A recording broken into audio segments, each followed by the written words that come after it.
Hello, thank you very much for coming here to this workshop. My name is Isis Koslakiris, and I'm the head of laboratory services and biobanking at the International Agency for Research on Cancer. This is an executive agency of the World Health Organization. Unfortunately, I cannot be with you today. However, my good colleague and expert in the field of biobanking, Dr. Elodie Kabu, is there with you to answer any questions. We're going to focus on biobanks in low and middle income countries, the relevance, the setup, and management opportunities and challenges there are. A couple of works from IARC about IARC. The Laboratory Services and Biobanking Unit was created to centralize biospecimen collections and laboratory services across the agency branches. And our activities fall into three categories: to maintain a high-class services and biobanking facility, to generate data from interdisciplinary research, synthesize information for global guidelines, and build local capacity for research infrastructure in low-middle income countries. And taking these three together, but in particular, the third point of building local capacity, we have created, together with a very generous support from the National Institutes of Health in the USA, the Biobank and Cohort Building Network called BCMET. And this is a research-ready infrastructure network within LMICs, which many of you know actually quite well. We promote the harmonization of processes and training in standards and SOPs, and also provide ongoing support through online educational portals. Another example of our activities are the twinning activities that can take place through EU funding, for example, as is the case that I'm showing you with Armenia. So our perspective comes through the development of capacity, and this is going to be the theme running through this presentation. But let's look at biobanks. The laboratory activities and data, all the essential components that make biobanks, have expanded in their reach, and as a result, the biobanking user demands have expanded over the last 10, 15 years. It's not sufficient to be able to record the data that comes with the samples. Many biobanks are directly involved into the consent. They operate and manage the consent process, the samples, the data that comes with the samples, and even downstream applications. If we are to summarize the biobanking user demands over the last 20 years, in the beginning we were focusing on the numbers of diseases, the size of the facilities. Then we were focusing very much on the quality of the samples, the costs, and reproducibility of results. And now we're really looking into the added value, especially of the associated data and the impact this research is having on healthcare.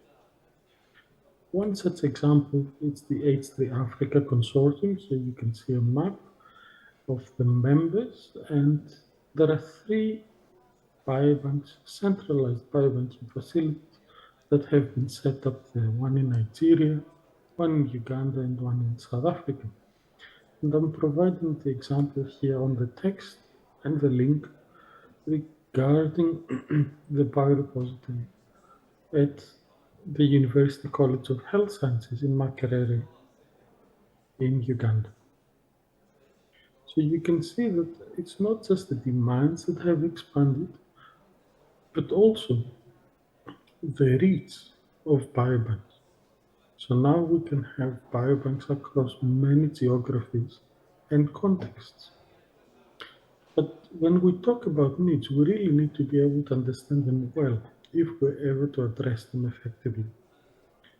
If you look at some of the original work that has been done on the needs, you can see that the priorities were not changing drastically over the years. We were talking about increasing awareness, increasing funding, prioritizing research, introduction of new techniques, and so on. And they have remained fairly steady across the years. However, in the last couple of years, we're starting to see some more granularity when we talk, for example, that we need harmonized standards or that there is an absence of harmonized standards. What does it mean? It means that we need to install harmonized documentation starting from the forms for the collection of data across data sources to actually setting up standard or helping excellent centers to set up the standards so that others can be trained and follow. So you can see that there is gradual progress, not just in understanding the needs, but being very specific on what can be done to address these needs. And this is one such example. If we talk about disease-specific biobanks, about communicable diseases, then we can start breaking it out. This is one of a few examples, and it would be very nice when we talk about low and middle income country settings to have more examples of this type of work so that a consensus is generated. In particular, when we talk about data, what type of data do we need to focus on? And also, of what quality? Because the data that we have in biobanks in low middle income countries is very variable, and so is the quality. And in fact, we do not have a good quantification of the quality of the data in LMIC biobanks yet. So there are some gaps in our understanding. In terms of standards, there have been great achievements so far with the Purple Book published by IARC, the best practices by ISPO, the ISO standard, and so on.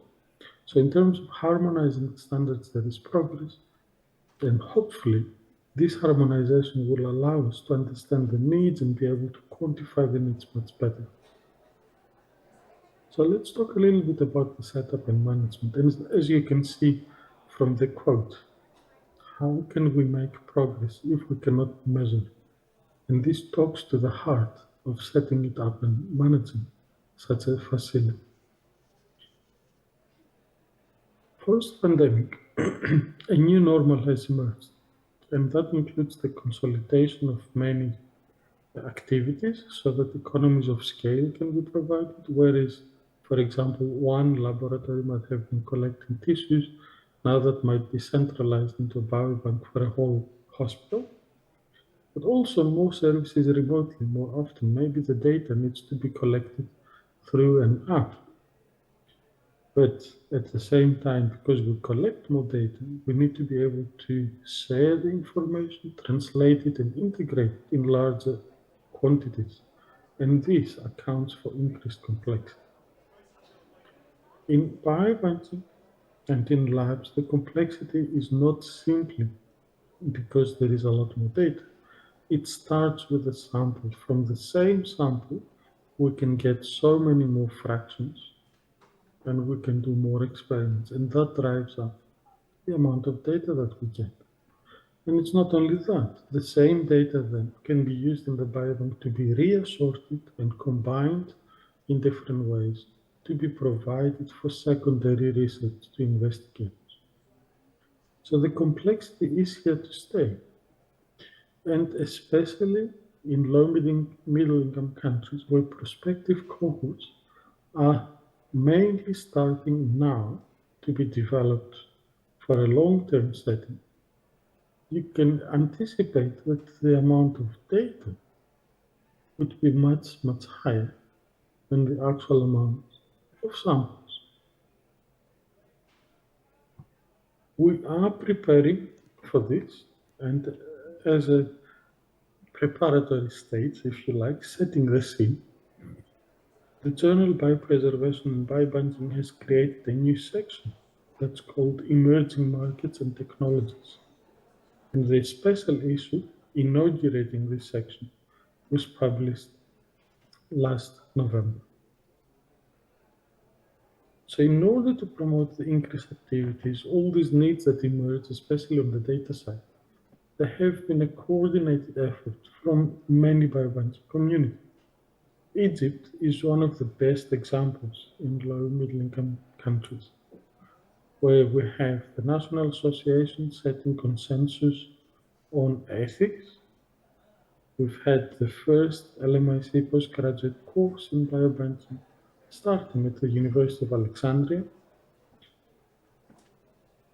Outside of Egypt, we've had training courses in Mali, workshops in South Africa, a new course initiated in Morocco in collaboration with the Institute of Cancer Research and in partnership with the Euro-Mediterranean University of Fez and the Biomedtech School of Engineering. In total, from what we've seen over the last couple of years, we've had over 500 biomedical research staff trained in biobanking principles per year in LMICs. Now, while this number is high when we compare it to previous years, and all the staff will not have a career in biobanking, but they need to understand biobanking so they can work with it. It's still a relatively low level of awareness compared to the needs of staff and upskilling staff that we have. So they're very positive first steps, but if we really want to look for impact, it needs to continue in the future. How do we do this? By turning a lot of this research output into educational resources. From our perspective at the World Health Organization, we've initiated the Global Laboratory Leadership Program a couple of years ago. We're currently designing the Managing Healthcare Research Infrastructure course for the WHO Academy, and we've had the portal with educational material on biobanking through the IARC Learning landing page. Finally, we do anticipate an increased focus on ethics. It was on purpose that I've highlighted the development of Egypt's group thinking on ethics and biobanking, because that is going to be a major focus in the future. The technology advancement, the increased ability to generate and disseminate large amounts of data, sequencing data, imaging data, metabolomics data, all types of omics data, means that the risks associated with these new ways are not fully explored, the ethical risks. And for example, it might be the misrepresentation of population groups. As a result, any misuse will affect the trust and transparency. For example, implementing AI, artificial intelligence, applications on data held in biobanks is inevitable. However, can AI be fully explainable to our patients so that trust and transparency is maintained? How do we best achieve this? So in summary, there are many trends and drivers regarding biobanking in low middle income countries. One of the bigger ones is the increase in data volume and complexity and the ability to ingest that data. It can be helped by increasing harmonization and standardization, and there are big steps made in that way. But also, we can see the gradual maturity of AI applications, and we do anticipate AI applications to be implemented in biobanks in low middle income settings in the near future.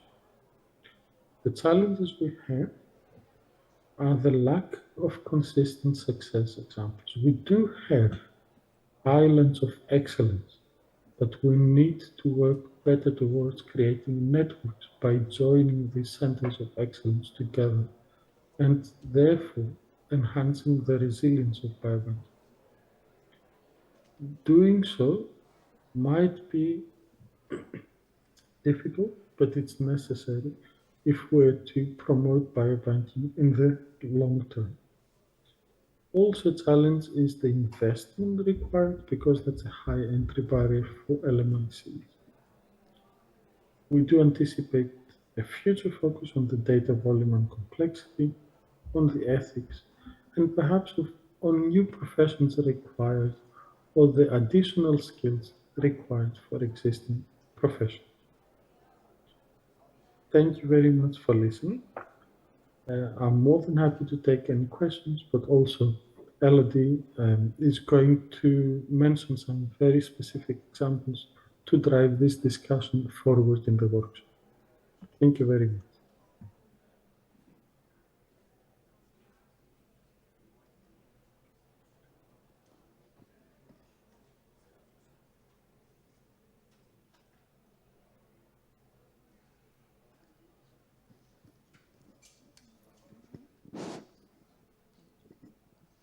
Thank you, Zizis, for this presentation.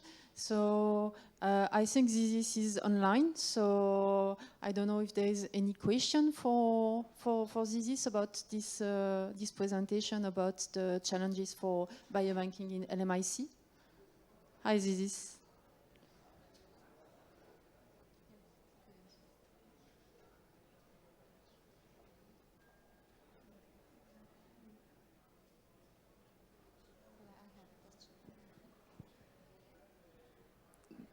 Hi, Zizis. Hi, good evening. Hello. Hello. Well, I would like you to emphasize the role of the PCNet and the IARC on how they can go with any of the LIMIC countries, the LMIC countries, if they want to, how they can help them in constructing biobanks. Thank you. Yes, there are two types of activities that we really put a lot of effort in. One is the providing advice on the actual physical construction of a biobank. What are the latest developments in terms of the equipment, but how can this equipment be connected with software and so on? So this is the technical part. And the second part is the educational part, because there is no point of having very good equipment if you cannot use it effectively or as effectively as possible. The way we see BCNet is establishing workshops, establishing training schemes that eventually will give rise to homegrown educational opportunities. So these opportunities might be master's courses or might be continuous educational credits, but we provide some of the material, we provide ongoingly the opportunities that will allow for the local training courses to be developed. In our view, there is very little point to say from our office in Lyon that you should do A, B, C, and this is the best way of doing it. No, this is not correct. You should know in your context which methodology works best. We need to provide you, though, with the ability to know the different methodologies that exist, how they have been implemented, and then it's up to you to adapt them to the local context and move forward in the best way. Thank you.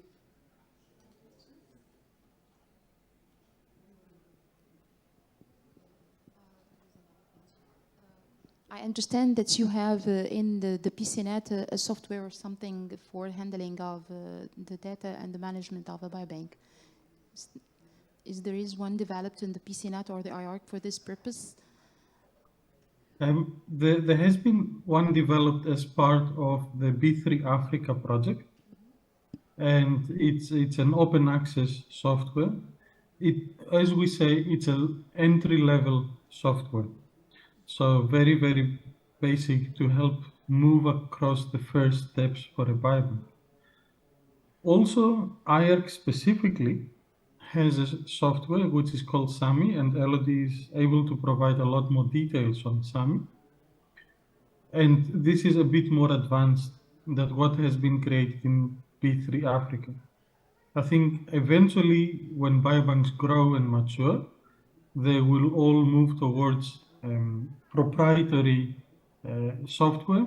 So they will be able to buy something and then customize it to their needs. But that's not really necessary for the first steps, and therefore we've put efforts to at least provide some examples open access. I think Elodie would complement what I've said on the SAM. Yes, we have designed more than 15 years ago now an homemade IT system for managing our biobank. Why this decision to not use a commercial system is just reason explained by the diversity of the sample that we are storing, the diversity of the origin of the sample, of what we are doing with the sample. So it was difficult at that time to adapt a commercial system, so we have decided to develop our own IT system. So there are some advantages and disadvantages. The advantage is that we can customize more or less as we are expected and according to the needs. That's always change along the time. So that's the decision we have taken, let's say 15 years ago now. So you are moving for buying an international one? We are Commercial software? no, we are trying. We are thinking about having a more global LIMS system that include the biobank management of the sample and also all the analytical data that we are developing and producing from the sample. So it's ongoing project and discussion, but not yet. Okay, so what's your advice if we are starting a biobank? Either we go for a homemade software or either we start from the beginning and seek for the integration between the lab management system of the biobanks and the hospital management system. I think that, I mean, the difference between now and 15 years ago is that now there are much more tools that are available on the market, and depending on the needs, of course, there is a cost, and most of the time this kind of system costs a lot, but I think there are many solutions on the market that need to be investigated, because the difficulty of developing our own IT system is the time. We need to define the needs, the expectation of the system, and also to have all the IT support behind that will help to construct the system. So it's not easy to starting from scratch and to design and to develop our own system. It's much more better to buy one. Yeah, I think, yeah. Any more questions?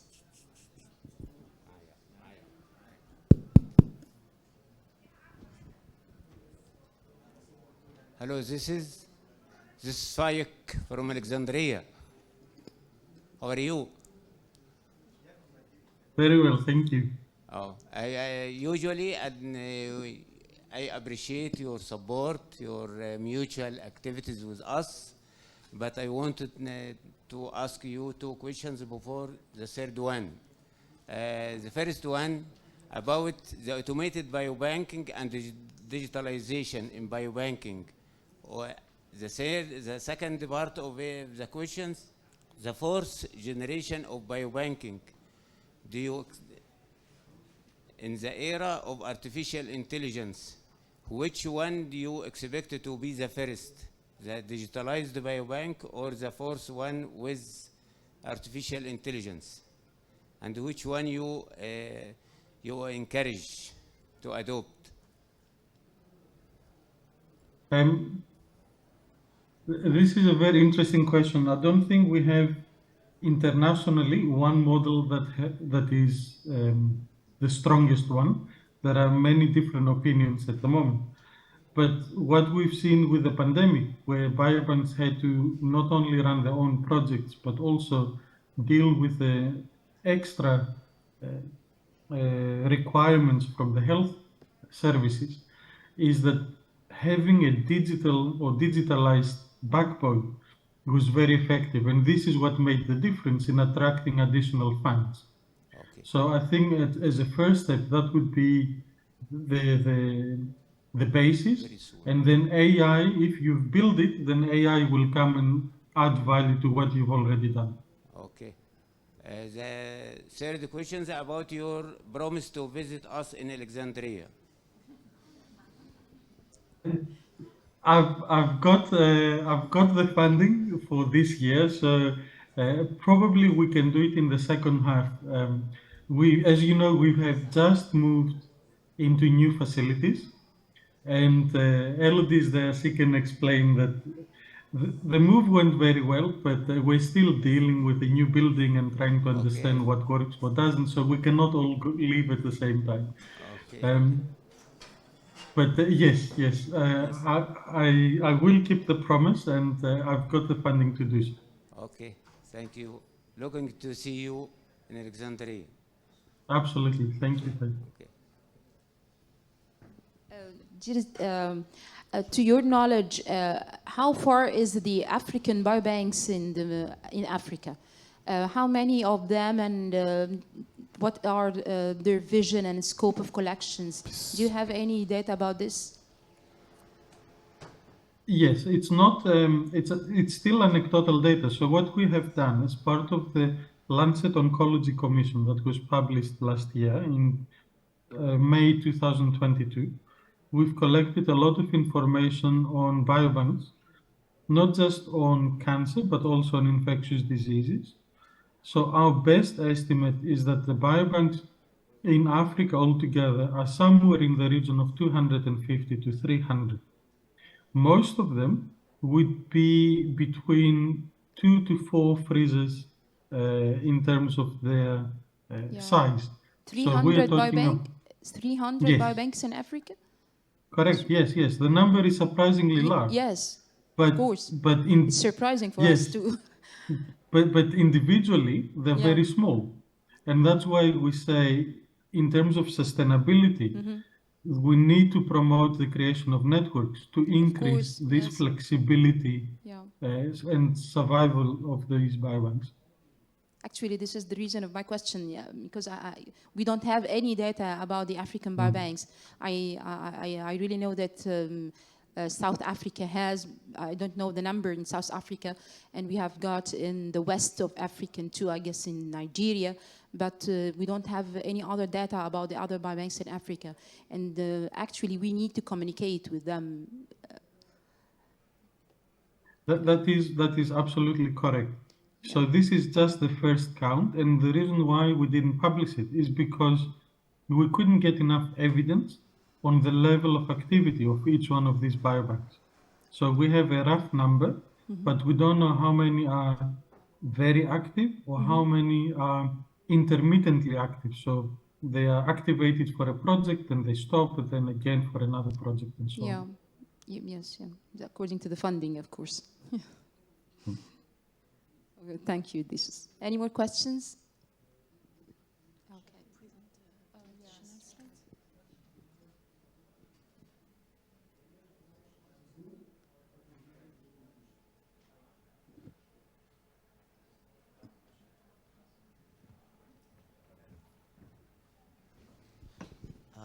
Sorry for interruption, but I found this subject very interesting, but where can I read more deeply about it as a medical student?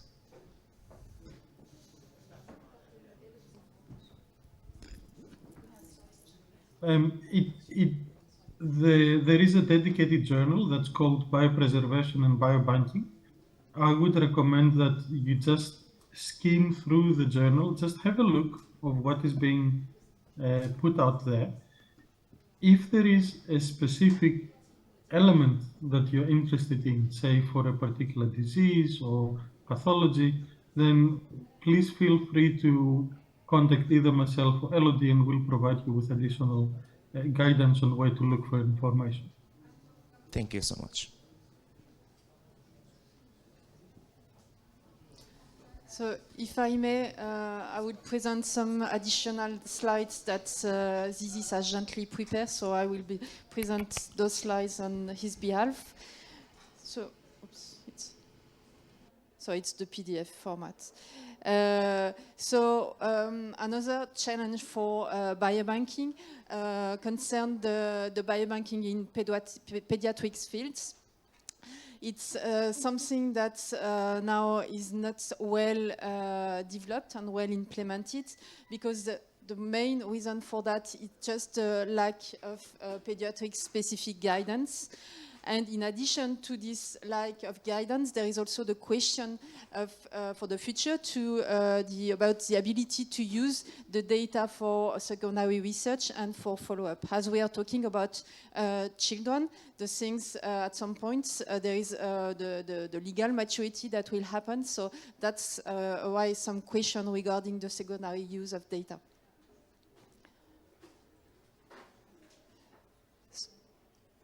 So biobanking activities and data in pediatrics is a multi-actor process. So first, it is important to define the population. So as we are talking about children, we need to define where to access the future patient for providing and collecting samples. And as we are talking about children, there is another dimension that happens that we do not have for adults, is about the vulnerability of that kind of participants. So that's why the aspect regarding the decision making and the communication, it's something that is new for biobank in pediatrics, because we need to involve more participants, more stakeholders in the process of collecting and putting some sample from children in biobanks. So we need to involve the parents that have the responsibility to take the decision for the children. And there are also the person to whom the researcher or the physician will need to talk to try to convince them to provide and to accept to have some sample collecting from the children. So in addition to this decision-making and communication aspect, there is also an important aspect regarding the training. It's something new, so the training should be at the different level. The training will concern the researcher and the physician that will need to talk to the parents to explain what is the research purposes, what biobankers are doing with the sample from their children. And there is also training regarding children, because at some point the children are not just the person that will provide the sample, but the children need to be part of the decision process, need to understand what is happening to them, why we are collecting sample from their body, and etc., etc. So there is a big work to start and to implement regarding the training. And this will help to have citizenship regarding the biobanking and the research, to have a responsible research and responsible biobanking that will involve the children also.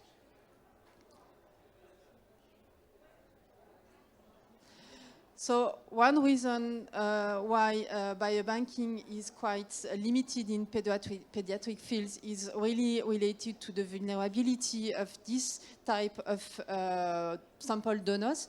So, and one difficulty that we have in Europe and worldwide is the legal age of maturity. So there's no consensus regarding the age of assent. Even less regarding the legal age for consenting for research. So it's really an issue, and why it is difficult to have a consensus for the legal age for maturity is because it's difficult to determine and to define at which age the children are mature enough to take some decision, to understand what is happening, and so on and so on.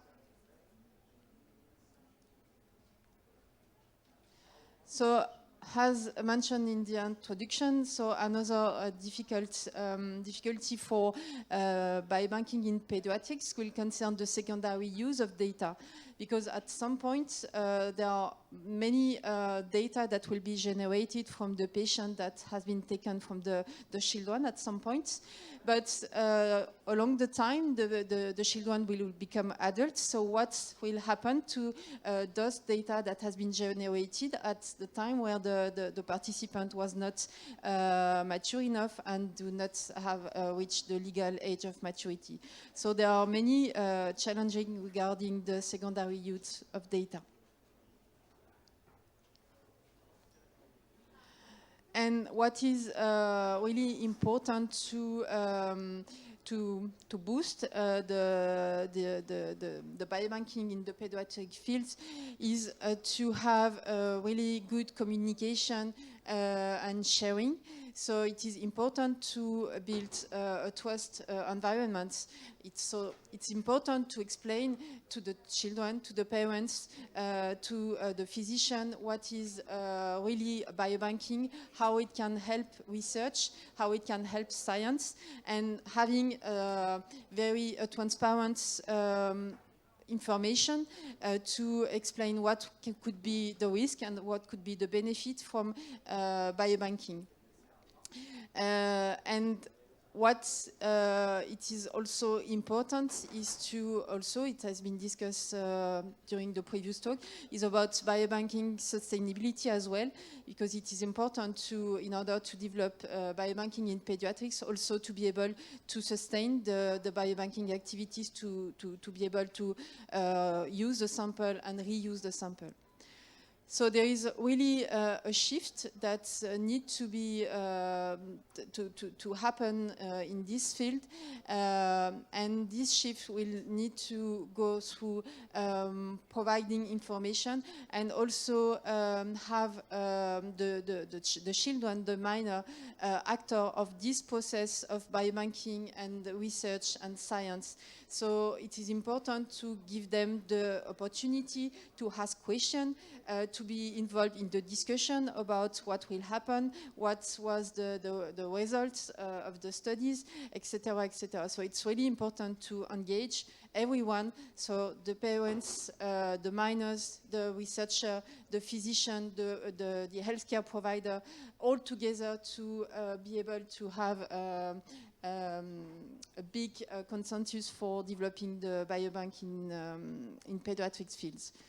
So the take-home message is that biobanking with children is the training ground.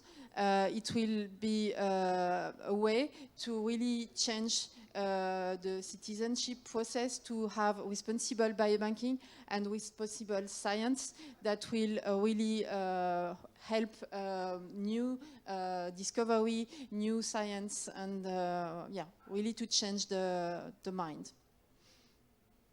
And that's it.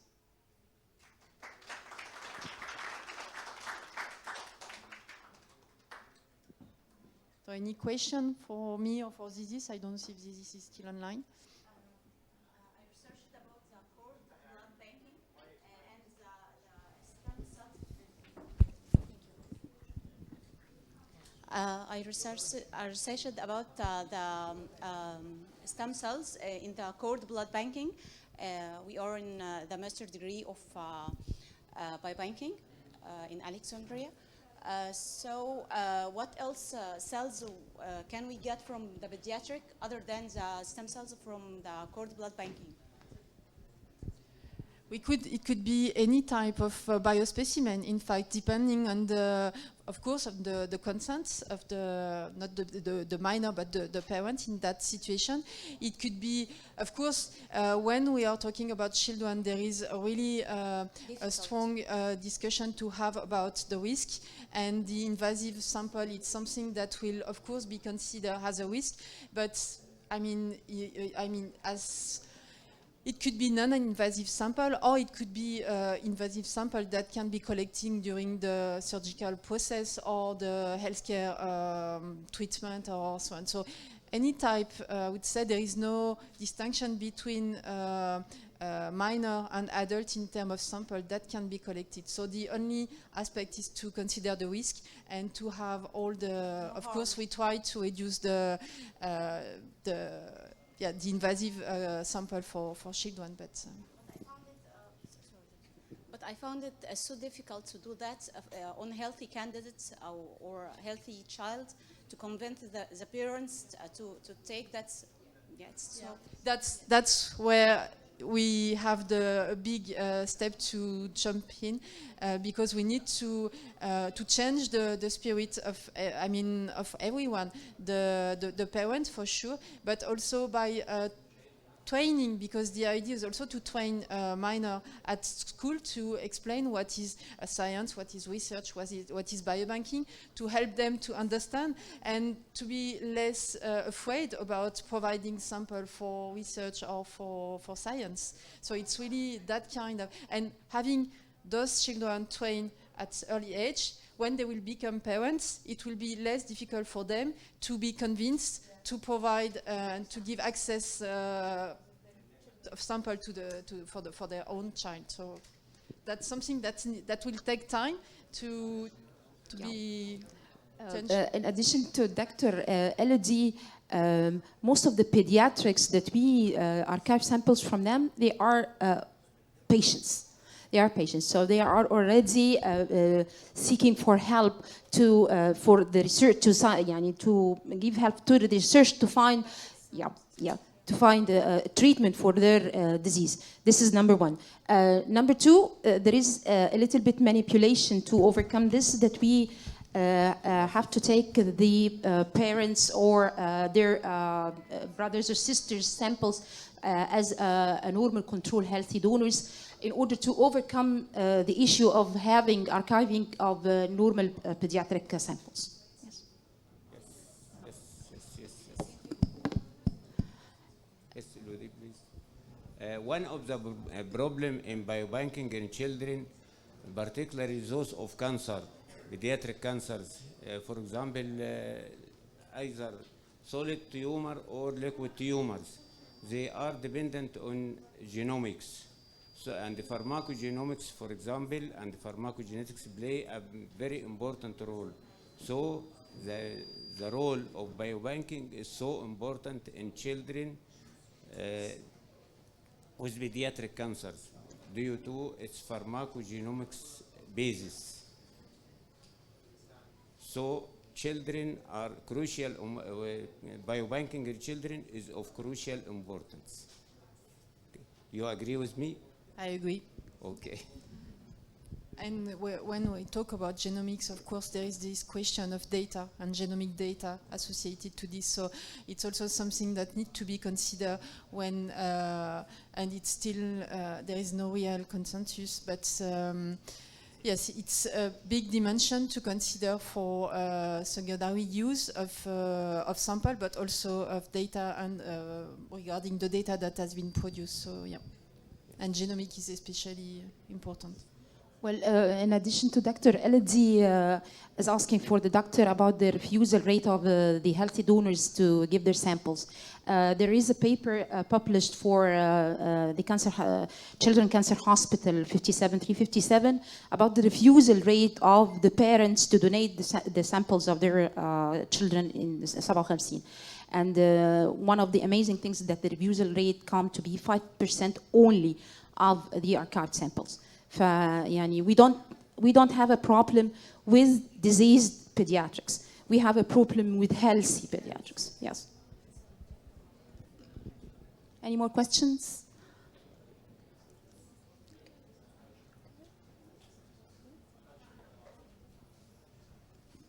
I think one of the challenges about the pediatric biobanking is the culture of the people.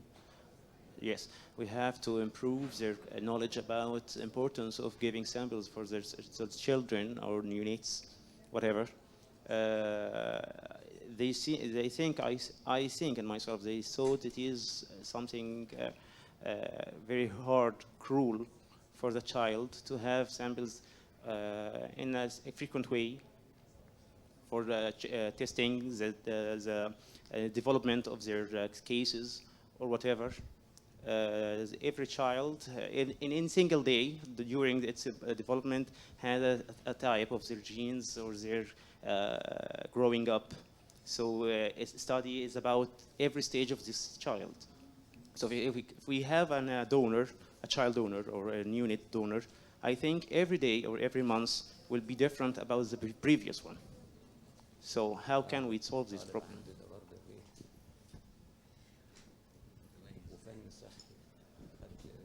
Yeah, it's a very good point. Yes, it's difficult to catch up this, but it's also part of the characteristic of all these new donors that will be children. It's they will have their own characterization, and that's why it's important to have a proper follow-up for this patient to update their profile, the characterization of their sample, etc., etc. So that's why also data associated to the sample become very, very important and sensitive, because they are always evolving. So yeah.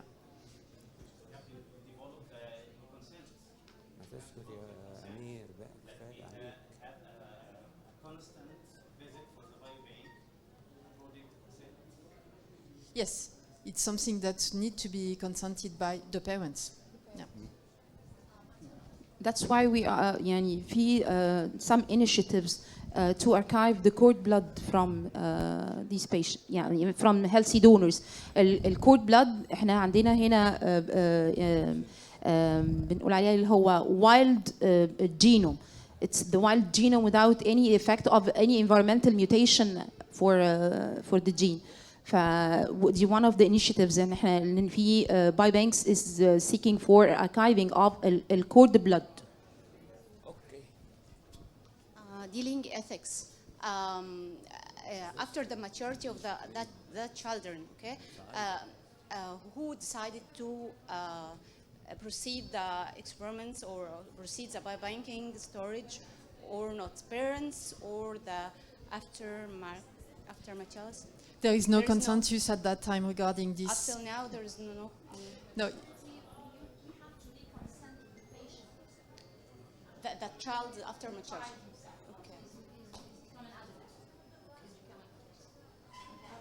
And if he refused,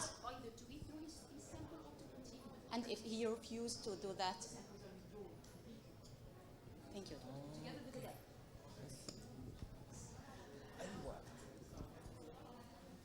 As I said in the morning, that biobank is the gate.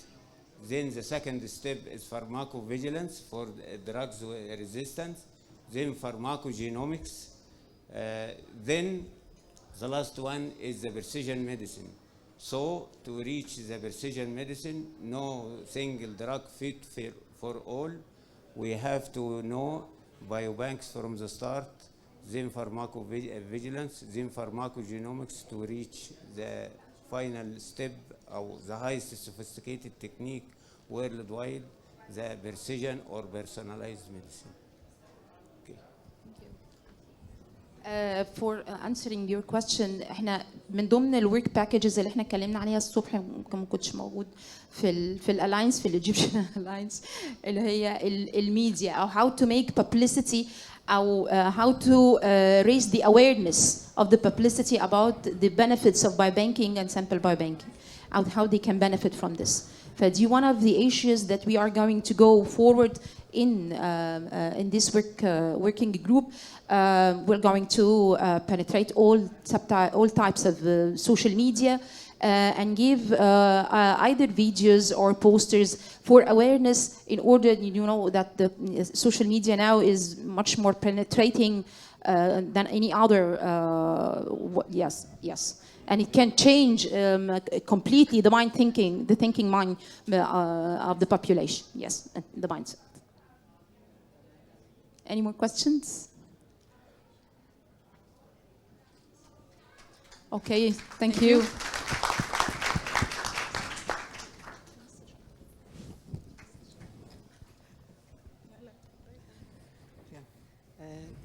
No questions? Yes. is the end of the session. Thank you for attendance, and thank you for doctors who share in comprehensive and publications and lectures. Thank you.